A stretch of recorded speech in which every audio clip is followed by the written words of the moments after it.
Hello, வணக்கம் அனைவருக்கும். RRB group D எக்ஸாமுக்கு எக்ஸாம் டேட்டு அனௌன்ஸ் பண்ணிட்டாங்க.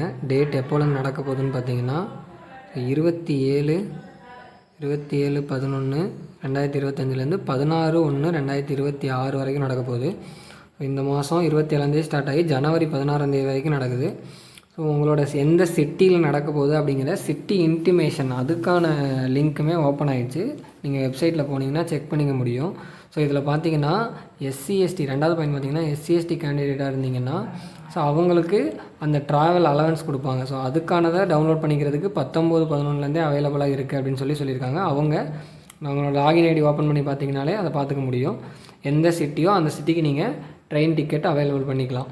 அடுத்தது பார்த்திங்கன்னா யார் கேண்டிடேட் இந்த பாருங்கள், உங்களோட சிட்டி இன்டிமேஷன் ஸ்லிப் ஆக்டிவேட் ஆகிடுச்சுன்னா அது உங்களுக்கு எஸ்எம்எஸ்ஸாவோ இல்லை இமெயிலாவோ அவங்க சென்ட் பண்ணிடுவாங்க அப்படின்னு சொல்லியிருக்காங்க. உங்களோட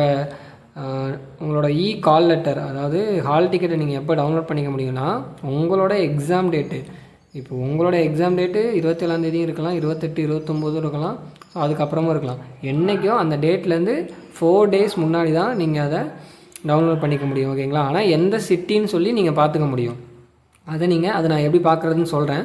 ஸோ அந்த வெப்சைட்டுக்குள்ளே போய்ட்டு நீங்கள் அதையும் பார்த்துக்க முடியும். ஸோ பார்த்தீங்கன்னா எக்ஸாம் டேட் அனௌன்ஸ் பண்ணிட்டாங்க. லாஸ்ட் மினிட் 27 இன்னொரு 7 நாள் தான் இருக்குது. அப்போ ஸ்டார்ட் ஆக போகுது. 16/1 வரைக்கும் எக்ஸாம் நடக்க போகுது. ஸோ நம்ம இப்போ அந்த சிட்டி இன்டிமேஷன் எப்படி பார்க்குறதுன்னு சொல்லி பார்த்துடலாம். ஸோ க்ரோம் ஓப்பன் பண்ணி இப்போ நியூ சர்ச் பாக்ஸில் போய்ட்டு ஆர்ஆர்பி சென்னைன்னு டைப் பண்ணுங்கள்.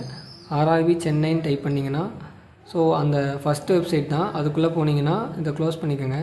கீழே வந்தீங்கன்னா இதோட நோட்டிஃபிகேஷன் நம்பர் 8/2024 இது இருக்குங்க இல்லையா? ஸோ இதுதான் 8/2024 பார்த்தீங்கன்னா இதை பாருங்கள், கிளிக் ஹியர் நோட்டீஸ் அது சொல்லியிருக்காங்களா டென்டேட்டிவ் ஷெட்யூல், அதை கிளிக் பண்ணிங்கன்னா இப்படி ஓப்பன் ஆகும். ஸோ இதில் உங்களோட இந்த இடத்துல உங்களோட ரெஜிஸ்ட்ரேஷன் நம்பரை நீங்கள் டைப் பண்ணணும். ஒரு 10-11 டிஜிட் நம்பர் இருக்குன்னா அதை டைப் பண்ணணும். ஸோ டேட் ஆஃப் பர்த்தும் செலக்ட் பண்ணணும். உங்களோட கரெக்டான டேட் ஆஃப் பர்த்தை செலக்ட் பண்ணி இந்த நம்பர் இருக்குங்க இல்லையா, கேப்சா 645653 இதை டைப் பண்ணி லாகின் கொடுத்தீங்கன்னா உள்ள டேஷ்போர்டு ஓப்பன் ஆகும். ஸோ நீங்கள் டெஸ்க்டாப் மோடில் இப்படி கிளிக் பண்ணி டெஸ்க்டாப் சைட் மோடில் போடுறதுனா அப்படி கூட வச்சுக்கோங்க. அப்படி வச்சுட்டு பார்த்தீங்கன்னா கொஞ்சம் ஈஸியாக இருக்கும். உள்ளே போனீங்கன்னா எந்த சிட்டி, உங்களோட எக்ஸாம் டேட் என்ன, அது எல்லாமே வந்துடும்.